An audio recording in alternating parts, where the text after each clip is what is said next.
Assalamualaikum warahmatullahi wabarakatuh. Perkenalkan, nama saya Siwi Dwi Handayani dari program Bimbingan dan Konseling Islam semester 6. Di sini saya akan mempresentasikan mengenai mata kuliah Akhlak Tasawuf, khususnya pada materi tarekat atau thariqah. Apa yang akan saya bahas?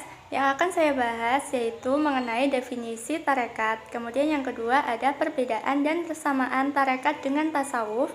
Yang ketiga ada definisi tarekat dan yang keempat ada nilai ajaran tarekat. Baik, pembahasan yang pertama yaitu mengenai definisi tarekat.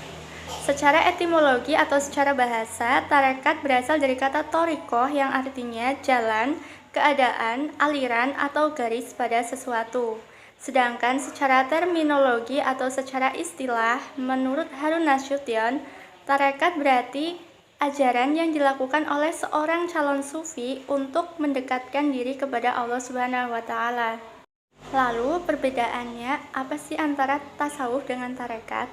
Kalau tarekat itu merupakan jalan yang harus ditempuh oleh seseorang untuk mendekatkan diri kepada Allah Subhanahu wa Ta'ala. Sedangkan tasawuf merupakan usaha yang harus dilakukan oleh seseorang untuk mendekatkan diri kepada Allah Subhanahu wa Ta'ala dengan cara memperbanyak ibadah dan mensucikan diri. Apa sih persamaan antara tarekat dengan tasawuf? Tarekat dengan tasawuf itu memiliki persamaan pada tujuannya. Kalau tarekat dan tasawuf itu mereka dua-duanya sama-sama bertujuan untuk mendekatkan diri kepada Allah Subhanahu wa Ta'ala. Kemudian masuk kepada jenis-jenis tarekat. Sebenarnya ada banyak sekali tarekat, gitu ya. Tetapi ada 3 tarekat yang terkenal dan diakui oleh banyak orang. Yang pertama itu adalah tarekat Syadziliyah. Tarekat Syadziliyah ini merupakan tarekat yang tidak meninggalkan syarat-syarat yang berat kepada syekhnya. Mengapa? Karena tarekat ini hanya mensyaratkan kepada syekhnya untuk meninggalkan semua perbuatan yang berbau maksiat, kemudian harus menjalankan atau memelihara ibadah-ibadah yang wajib, menjalankan ibadah-ibadah yang sunnah, dan melakukan zikir sebanyak mungkin. Kemudian yang kedua ada tarekat Qadiriyah. Tarekat Qadiriyah ini merupakan tarekat yang memiliki zikir, hizib, dan wiridnya tersendiri. Namun ada penganut tarekat Qadiriyah yang seperti menempatkan Ali bin Abi Thalib itu di atas kedudukan Nabi Muhammad SAW. 3 ada tarekat Naqsabandiyah. Tarekat Naqsabandiyah ini lebih mementingkan atau lebih fokus kepada tujuannya. Dan murid-murid dari tarekat Naqsabandiyah ini lebih mudah dalam mencapai derajat kemuliaan. Karena apa? Karena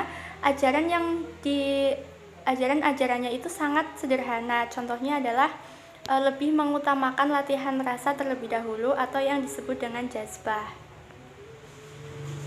Kemudian yang terakhir adalah pembahasan mengenai nilai ajaran tarekat. Nilai ajaran tarekat diantaranya yang pertama ada zuhud.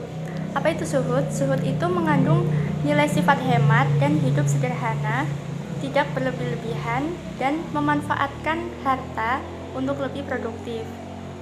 Kemudian yang kedua adalah waro. Apa itu waro? Waro merupakan meninggalkan segala sesuatu yang meragukan atau subhat dan meninggalkan segala sesuatu yang tidak bermanfaat dan juga berlebihan. Kemudian yang ketiga adalah fakir. Fakir di sini bukan berarti kita harus hidup miskin, tetapi kita harus merasa fakir terus-menerus di hadapan Allah Subhanahu wa Ta'ala. Kita menjalankan semua sunnah-sunnahnya, amal perbuatan yang baik. Kemudian kita mencari rezeki dengan cara yang halal. Kita akan merasa malu kepada Allah ketika kita meminta sesuatu melebihi apa yang telah Allah beri. Dengan sifat fakir ini kita akan selalu merasa bersyukur apa yang telah Allah berikan, dan kita akan terhindar dari sifat angkuh atau sombong. Kemudian yang keempat adalah sabar. Sabar di sini itu ada 2 macam. Yang pertama adalah sabar melakukan segala hal yang tengah kita upayakan. Contohnya adalah ketika kita sabar dalam menjalankan perintah Allah dan juga meninggalkan larangannya.